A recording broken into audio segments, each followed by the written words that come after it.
창세기 3장 6에서 13절 말씀입니다.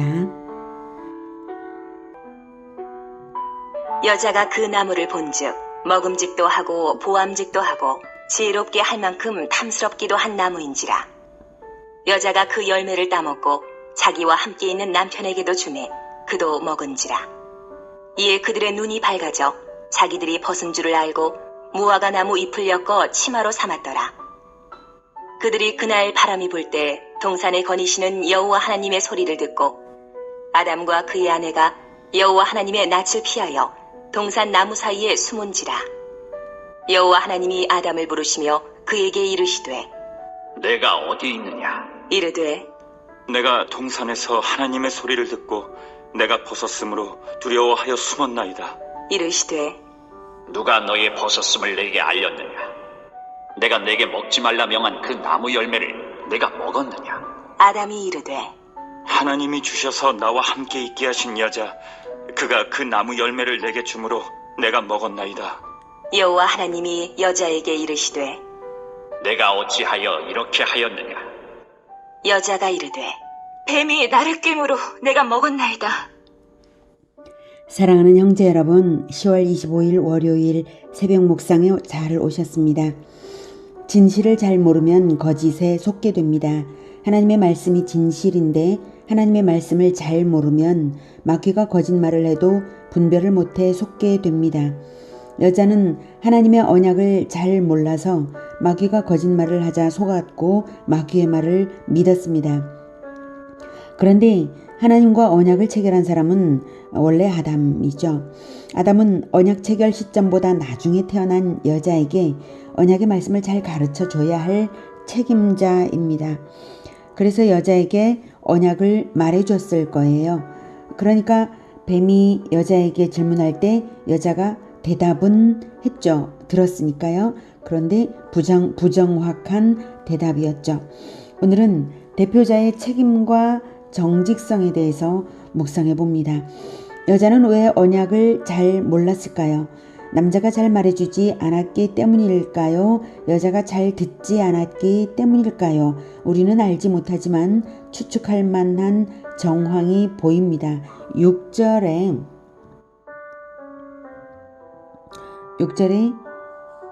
자기와 함께 있는 남편에게도 주매 그도 먹은지라. 뱀이 여자에게 접근하여 질문을 할 때 남편은 곁에 함께 있었던 것입니다. 여자가 뱀에게 부정확한 대답을 할 때 곁에 함께 있었는데도 왜 남편이 방임했을까요? 함께 있었는데도 부정확한 대답을 하는 것을 고쳐주지 않은 것을 보면 남자가 애초에 언약을 말해줄 때에 부정확하게 알려줬을 가능성이 있다는 것을 우리는 알 수 있습니다. 남편이 곁에 함께 있었기 때문에 여자가 남편이 말하는 것과 일부러 다르게 말할 리는 없었던 것이죠. 물론 여자가 잘못 들었을 수 있어요. 잘못 들었어도 남편이 그것을 교정해 줄 수 있었습니다. 그런데 그렇지 않았다는 사실입니다. 남편의 속마음에 이미 죄를 선택했다라고 하는 것을 우리는 감지할 수 있습니다. 남자의 마음에서 이미 하나님의 언약을 어기고자 했기 때문에 방임했다. 이렇게 생각할 수 있습니다. 자, 그것을 어떻게 알 수 있는가 하면 남자의 행동으로 보아서 알 수 있습니다. 마음은 행동으로 표출되게 되어 있습니다. 첫째, 뱀이 여자에게 언약을 오해케 하는 질문으로 접근할 때부터 남자의 개입이 가능했습니다. 뱀은 여자에게 접근했지만 함께 있는 남자가 대답을 할 수 있었습니다. 하나님의 언약을 정확하게 대답해주고 왜 하나님을 오해케 하는 질문을 하냐고 떠나라고 그렇게 했으면 좋았을 텐데 그러지 않았습니다. 그랬다면 여자가 선악과 언약을 정확하게 알게 되는 계기가 되었을 것입니다. 그런데 그러지 않았습니다. 둘째, 여자가 부정확한 대답을 할 때 그때 개입해도 좋았을 것입니다. 여자에게 그게 아니라고 정확한 언약은 이러저러하다고 알려주면 좋았을 것입니다. 그런데 그러지 않았습니다. 셋째, 뱀이 본격적으로 거짓말을 할 때 이때야말로 남자가 개입하지 않을 수 없는 타이밍입니다. 왜 거짓말을 하는 거냐고 당장 떠나라고 했어야 하는 것입니다. 그런데 그러지 않았습니다. 이 타이밍에 개입하지 않은 것은 치명적인 잘못입니다. 하나님의 언약을 믿었다면 그럴 수 없는 것입니다. 영생과 죽음이 걸린 문제인데 거짓을 방관하고 있었다는 것은 남자의 마음에 이미 언약을 버린 것임을 알 수 있습니다. 남자는 무행위의 행위로서 믿음이 없음을 나타낸 것입니다.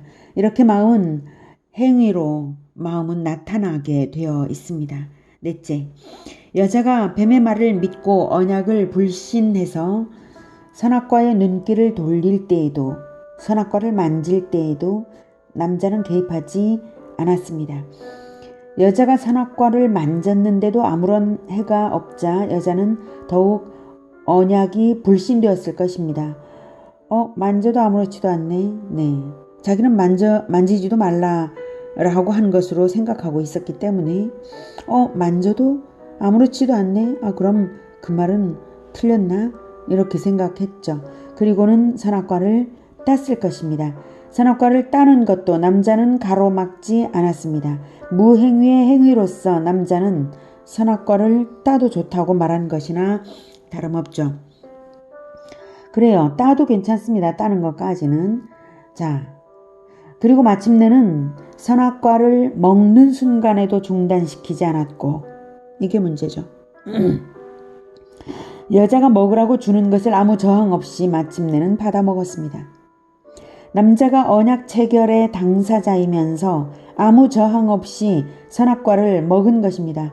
직전까지는 남자가 무행위의 행위로서 죄를 방조했다면 이번에는 행위로서 공범이 된 것입니다. 남자의 마음에 핑계가 있었습니다. 12절을 보면 아담이 이르되 하나님이 주셔서 나와 함께 있게 하신 여자 그가 그 나무 열매를 내게 주므로 내가 먹었나이다. 여자의 권유를 핑계로 아담은 언약을 깨뜨렸습니다. 아담은 바보인가요? 그렇지 않습니다. 모든 동물의 이름을 각기 지어줄 정도로 지혜가 뛰어난 자입니다. 여자의 범죄 현장에 함께 있었으면서도 방조했다는 것은 바보라서가 아니라 마음에 죄가 들어왔기 때문입니다. 성경은 첫 범죄자의 이름을 하와라고 하지 않고 아담이라고 말합니다. 그것은 첫째, 죄는 마음에서 시작되고 아담이 마음에서 이미 범죄를 가졌기 때문이며 둘째, 아담은 대표자로서 하와의 범죄에 책임이 있으며 함께 범죄에 가담되고 있었기 때문입니다. 그래서 성경은 첫 범죄자의 이름을 하와가 아니라 아담이라고 말합니다. 하나님은 모든 사람의 마음을 다 아십니다. 그러기에 범죄한 그들에게 찾아오셨을 때에 먼저 아담을 부르신 것은 아담의 마음을 아셨기 때문이고 또 아담이 대표자로서 책임자이기 때문이죠. 하나님께서 네가 어디에 있느냐라고 물으신 것은 단지 장소를 물으신 것이 아닙니다. 하나님이 모르시는 정보는 세상에 없습니다. 하나님은 아담아 네가 하나님 안에 있느냐 하나님 밖에 나갔느냐 네가 하나님을 피해 숨었다는 행위 자체가 하나님 밖으로 도망친 것이다. 그러니 하나님 안으로 회개하여 들어와라. 처음 벌거벗은 때처럼 하나님 앞에서 아무것도 숨기지 말고 정직하게 죄를 참여하라는 요구입니다. 회개의 기회였습니다. 아담이 정직하게 대답했다면 말입니다. 정직성을 잃은 것, 핑곗거리를 마음에 의지하는 것부터 이미 하나님 밖에 나간 것이므로 하나님은 네가 어디에 있느냐고 자신이 영적 위치를 정직하게 들여다보도록 물으신 것입니다. 영적으로는 두 가지 장소가 있습니다. 하나님 안과 하나님 밖입니다. 아담은 그런데 정직하게 반응하지 않았습니다. 다시 핑계를 대며 자신을 숨기고 거짓말을 했습니다. 10절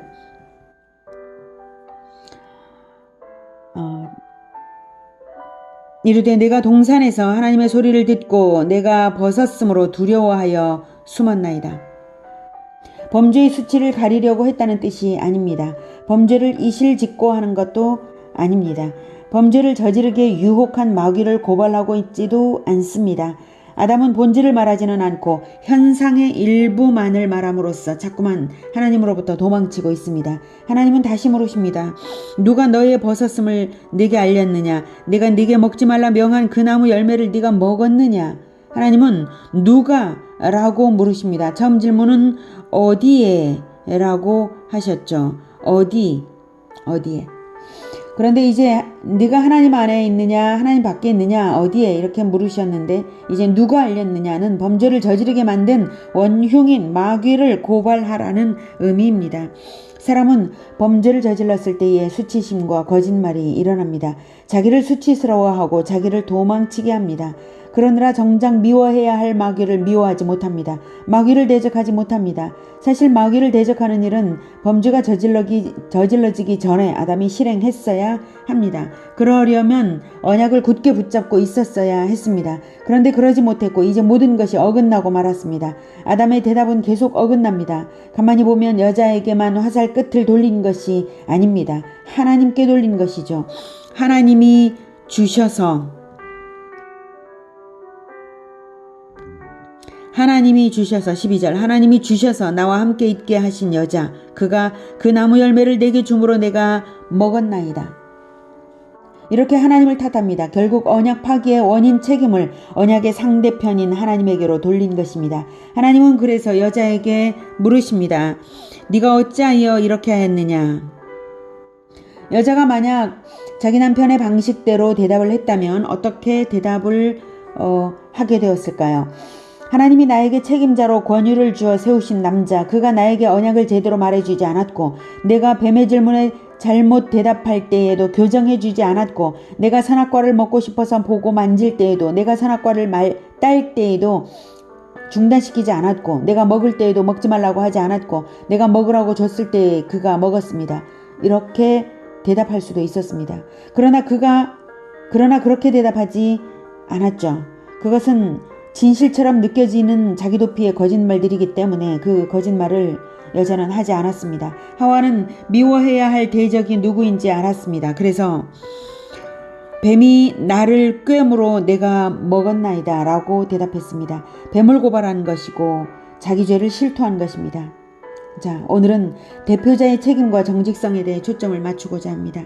성경은 인류의 두 대표자를 말해줍니다. 인류 최초의 조상인 아담과 또 다른 한 사람은 그리스도입니다. 그리스도가 왜 대표가 될까요? 인류의 죄를 자기 생명으로 대가를 치르고 자기 안에서 모든 사람을 거듭나게 했기 때문입니다. 새로 태어나는 영적 출생자들의 대표가 되는 것입니다. 고린도전서 15장 22절에는 아담 안에서 모든 사람이 죽은 것 같이 그리스도 안에서 모든 사람이 삶을 얻으리라 라고 말했습니다. 그래서 그리스도가 살아나는 모든 사람의 대표이고 그리스도 안에 있을 때 살아나는 것이죠. 그래서 생명의 근원 또 하나의 생명의 근원이 그리스도인 것을 말하고 있습니다. 로마서 5장 12절 그러므로 한 사람으로 말미암아 죄가 세상에 들어오고 죄로 말미암아 사망이 들어왔나니 이와 같이 모든 사람이 죄를 지었으므로 사망이 모든 사람에게 이르렀느니라. 그래서 예수님은 십자가로 자기 백성을 책임지신 왕입니다. 왕은 백성을 책임지기 위해 생명을 바치는 자입니다. 14절에 그러나 아담으로부터 모세까지 아담의 범죄와 같은 죄를 짓지 아니한 자들까지도 사망의 왕노릇하였나니 아담은 오실자의 모형이라. 아담은 인류 대표자로서 죄를 지음으로 말미암아 마귀에게 종이 되고 말았습니다. 사망의 왕노릇을 하게 만들고 말았습니다. 아담이 대표자로서 한 그 행위가 아담에게 속한 모든 자들에게 적용되는 것처럼 그리스도 역시 대표자로서 한 그 행위가 그리스도에게 속한 모든 자에게 적용됩니다. 그래서 죽음을 이기고 생명이 살아나는 것입니다. 예수님이 부활하셨으므로 우리 역시 부활이 보장된 예수님의 백성입니다. 자, 이제 다시 우리는 나 자신에게 속한 하나님의 백성들이 있음을 생각해야 할 차례입니다. 아담처럼 유혹에 넘어가서 핑계를 대는 마음이라면 하나님의 백성인 내 가족에게 하나님의 언약을 가르치지 않게 됩니다. 죄를 방치하게 됩니다. 그리고 함께 죄를 짓게 됩니다. 마귀가 유혹을 마음에 떠올려 줄 때 즉각 마귀를 대적하시기 바랍니다. 그리고 여러분의 소속인 백성을 책임지는 또 하나의 작은 왕이 되시기를 축복합니다. 기도하겠습니다. 하나님, 우리가 마음으로부터 죄를 지어 나에게 속한 공동체를 책임지지 않고 죄를 짓는 것을 방조한 것을, 죄를 짓게 될 가능성을 방조한 것을, 그리고 하나님 바깥에 있는 것을 보면서도 방조한 것을 용서하여 주시옵소서. 하나님, 우리가 참으로